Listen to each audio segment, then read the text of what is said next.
Check 1, 2.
All right, everybody. I am here live, and I'm here live because I am practicing on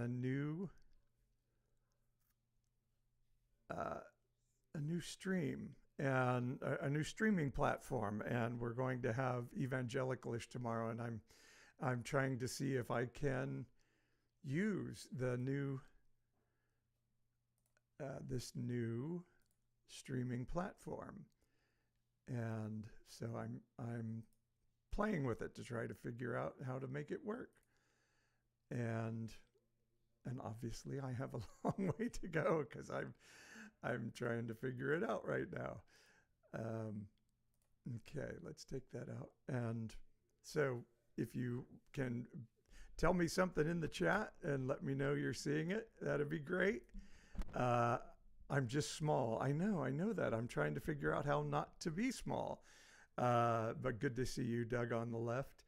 And if you're, and so we're trying to do this because we can uh, also stream on TikTok, which I've been wanting to do.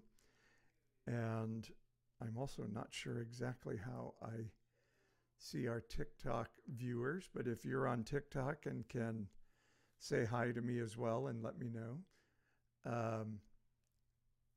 All right, Doug's awake and can give feedback. So I may have to, it may be that I need to watch a tutorial on this thing or something so I can. Does that make me bigger, Doug? Can I just stretch it like that? You're succeeding, LOL. You're just small. Oh, you know what I can do too? I can pull these up on my iPad and see them. But I want to talk about unlearning church and like what have we all had to unlearn church-wise. But also I am trying to like figure out how this new platform works at the same time. So all of the above happening together. Oh yeah, that did make it bigger, didn't it? Oh, this is wild. Okay. And does it help me? Can I fill up the whole thing?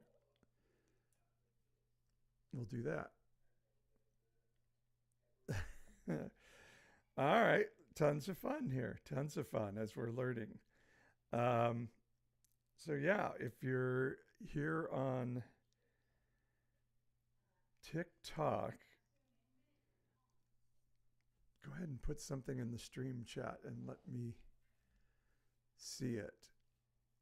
Taught the destructive part of Christianity.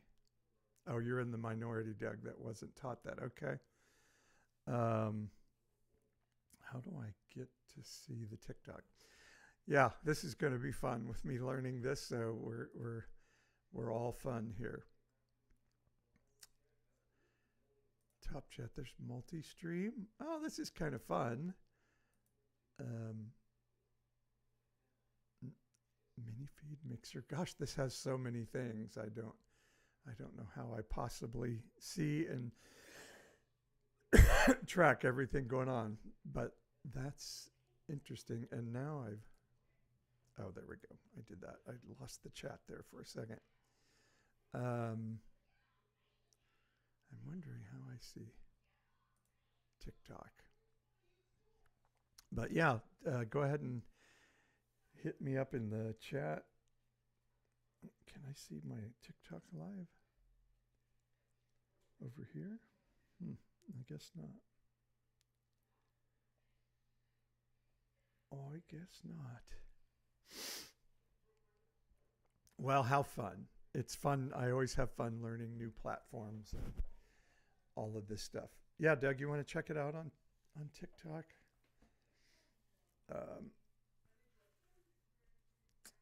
Happy Pride, everyone. To all of you that love Pride, and even more so those of you that hate Pride Month. I saw a headline that said Trump is not going to acknowledge Pride Month, and I was like, yeah, okay. Give us a headline that says the sky is blue too, and it will continue to be blue today, because that's really helpful to know that this horrific, terrible person is not going to recognize the existence of a whole bunch of people in America. So yeah, we want to know, what did you learn?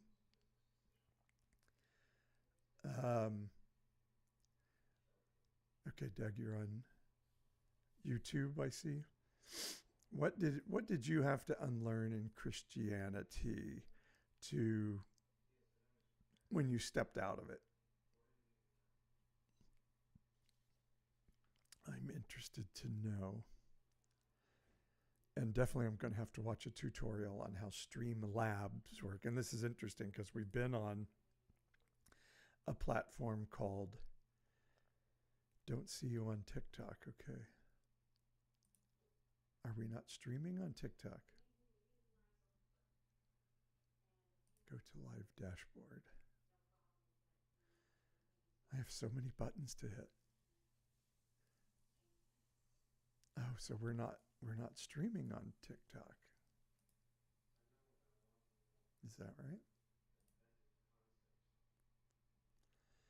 Live studio.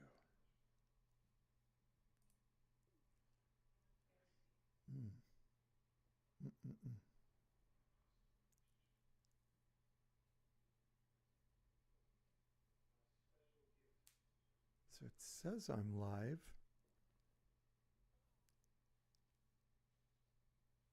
Hi, Idaho Spud.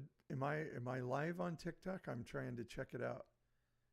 MBiz is on there. So yeah, it says we've had 85 viewers come through. I just don't know if you guys can see me. Oh, MBiz says, yes, I can see you. Okay, cool. Well, then let me know. What did you have to unlearn in Christianity?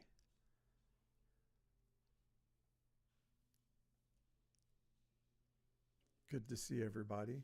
So I guess I have to flip back and forth. So as I was telling Doug on the left, who's on YouTube, now how do I get back to that?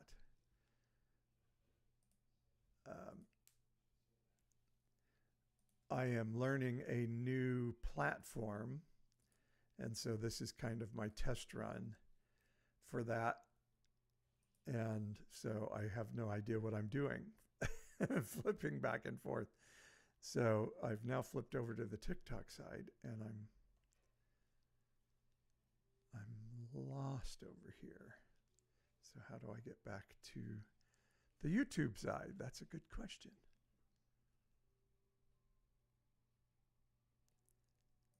Crazy, crazy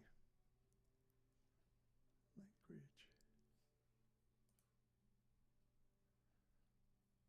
So yes, this is not my best live I've ever done because I'm trying to figure out how I work all of this stuff. So this is what happens when you get a new platform. You're just like, what am I doing? Where am I going? And so I'm trying to figure out the new platform.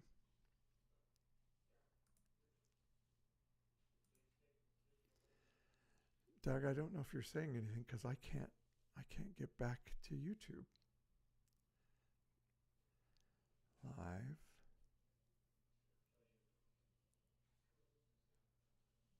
All right. Definitely I'm going to have to do some tutorialing before I totally jump into this new platform. Oh, there's Doug on the left. You just popped into YouTube.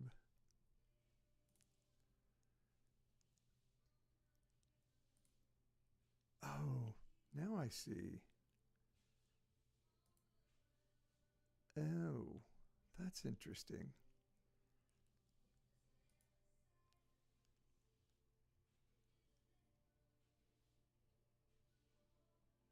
That's interesting. All right. Um,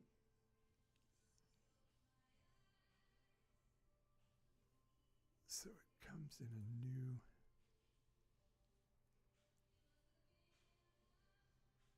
Ah, okay.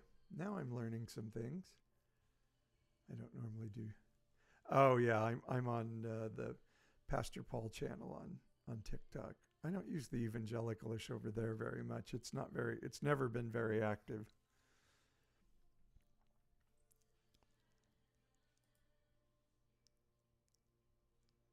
Ah, interesting. Okay, now I see how this works. Okay. Well, wonderful. If you are joining me on TikTok or YouTube, this is kind of a test run of a new platform. I am going to sneeze.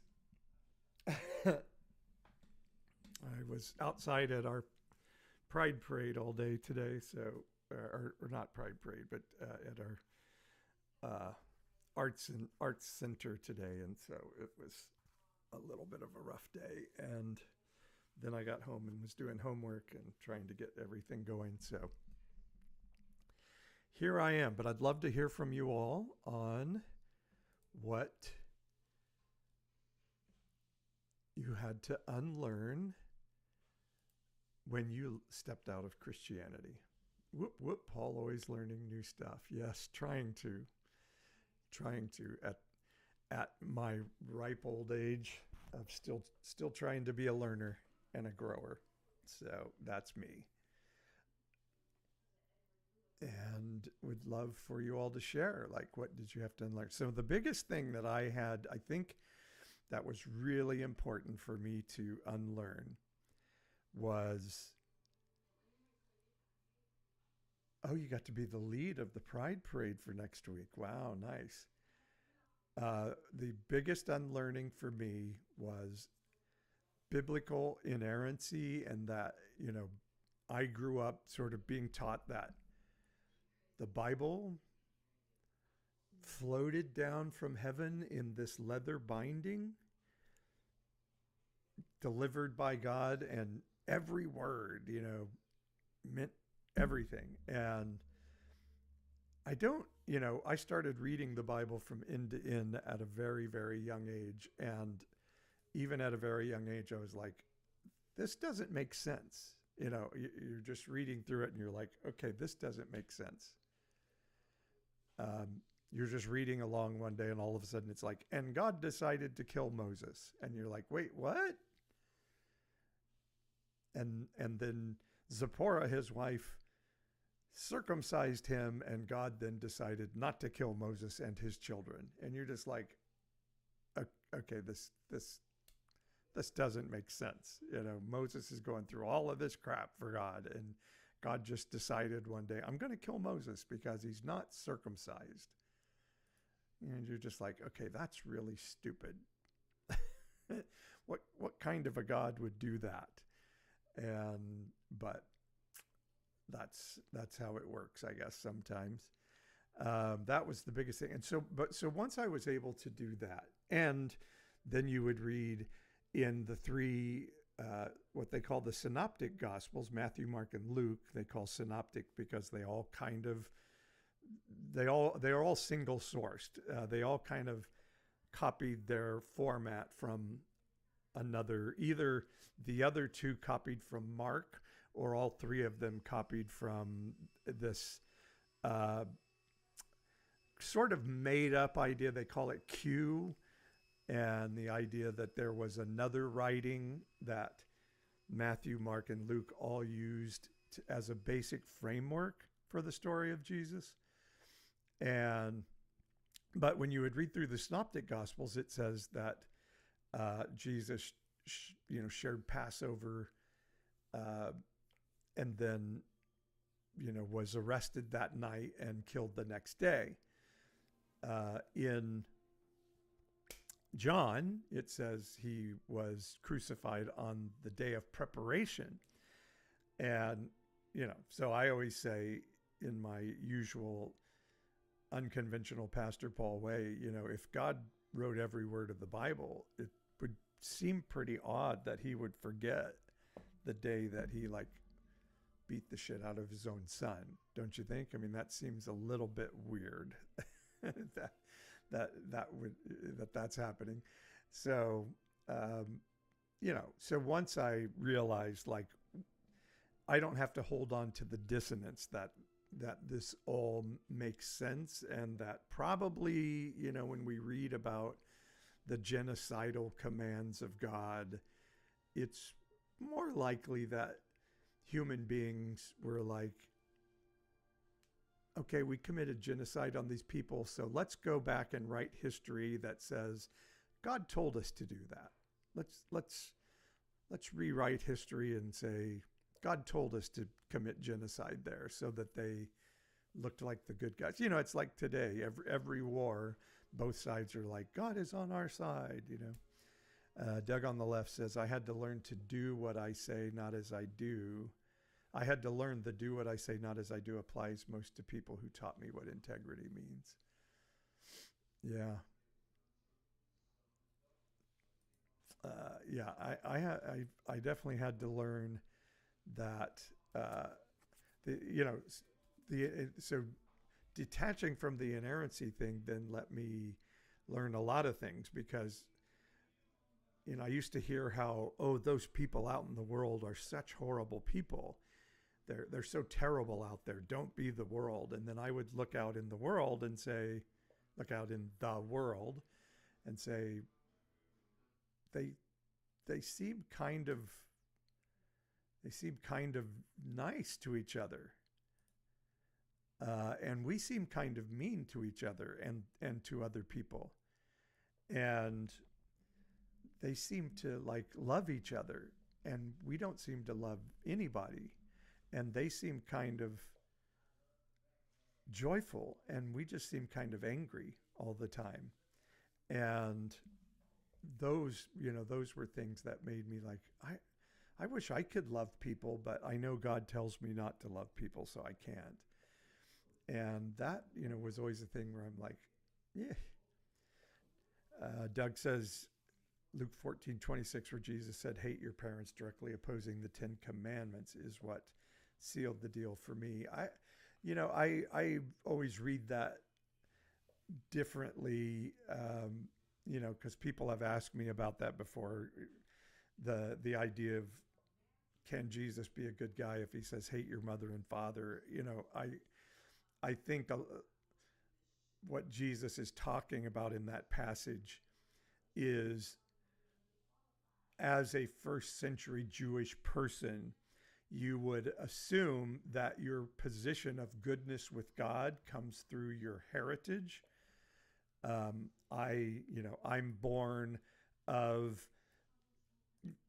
in Jesus' case, Joseph the carpenter, therefore I am in good graces with God because I came through these parents. And so their lineage was all that. And so when Jesus says, you have to hate your mother and father, I think what he was saying is you have to reject the idea that your lineage gets you in good graces with God, and also is saying, and you very likely are going to have to leave that lineage behind to be a follower of me, because that group of people is going to reject me. So I see it, I don't like, again, when I disconnect from inerrancy, I also disconnect from every word is literal. And so I also believe Jesus saying, hate your parents, is not a literal command, but he's more talking about the philosophical idea of being willing to leave your heritage behind. And leaving your heritage behind, like the story, if you know the story of the prodigal son, like leaving his family behind and getting his inheritance and going off is like telling your dad, I hate you and I wish you were dead. That's that was what the response would be to a request like, give me my inheritance and let me go, would be, wow, you must hate me and want me dead. And so I personally believe that's what Jesus was saying, is you have to hate your mother and father, which means you're going to have to leave, as I, and Jesus is saying, as I did, I had to leave my carpenter heritage behind. I had to leave my household behind. And then there was a moment when the Virgin Mary didn't believe in Jesus anymore, and she came with his brothers, and they were going to get Jesus. They were going to get him, and perhaps they were there. They had been hearing from people like, yeah, your brother Jesus is a little nuts. He's saying some nutty things. And so they went to get him, and he says, they're like, hey, your mom and brothers are out there to get you. And Jesus said, oh, that's not my mom. That's not my mom. My family are these people here who believe in me.